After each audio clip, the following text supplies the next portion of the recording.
네, 보신 것처럼 오늘 이재명 대통령의 첫 시정연설은 그야말로 반쪽 연설에 그쳤습니다. 여야가 바뀌어도 변한 게 없는 그 이유 등을 국회팀 김현 기자와 자세히 짚어보겠습니다. 김 기자, 국민의힘의 보이콧 가장 큰 이유는 뭡니까? 네, 가장 큰 핵심은 추경호 전 원내대표에 대한 내란 특검의 구속영장 청구라고 볼 수 있습니다. 네. 이 국민의힘은 특검의 구속영장 청구를 야당 탄압으로 규정하고 강하게 반발하고 있는데요. 앞서 보신 것처럼 검은 양복에 민주주의 사망을 의미하는 금조 리본까지 달고 이 대통령 앞에서 이 직접 특검 수사의 부당함과 정권의 야당 탄압을 제대로 부각시켰다 볼 수 있습니다. 또 당의 대여 투쟁력을 높이는 동시에 여론에 호소하려는 전략으로도 읽히는데요.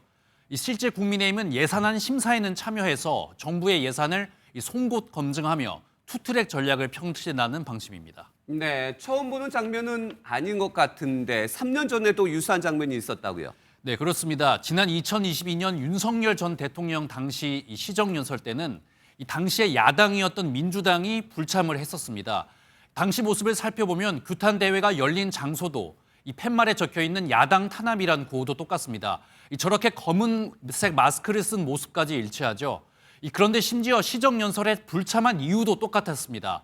민주당은 당시 이재명 대표를 향한 검찰 수사가 정치 보복이라면서 보이콧을 선언했었는데요. 오늘은 양당이 자리한 곳만 달라졌을 뿐 이 3년 전과 똑같은 상황이 재현된 모습이었습니다. 네, 그리고 시정연설 전에 환담회가 있었는데 좀 네. 다소 어색한 분위기가 연출됐다고요? 네, 그렇습니다. 이 대통령이 좀 불편한 3명의 사람이 국회에 아하, 있는데 그래요? 바로 장동혁, 조희대 그리고 이 정청래 세 사람이었습니다.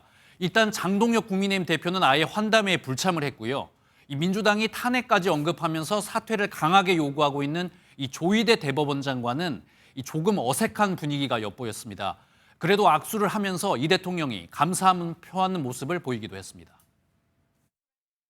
국민들의 관심과 협조 속에 APEC을 잘 치러냈는데 우리 대법원장님을 포함해서 헌법재판소 그리고 최근 재판 중지법을 두고 당정 갈등설이 불거졌던 정청래 민주당 대표와 이재명 대통령은 이 시종일관 화기애애한 모습을 보였습니다.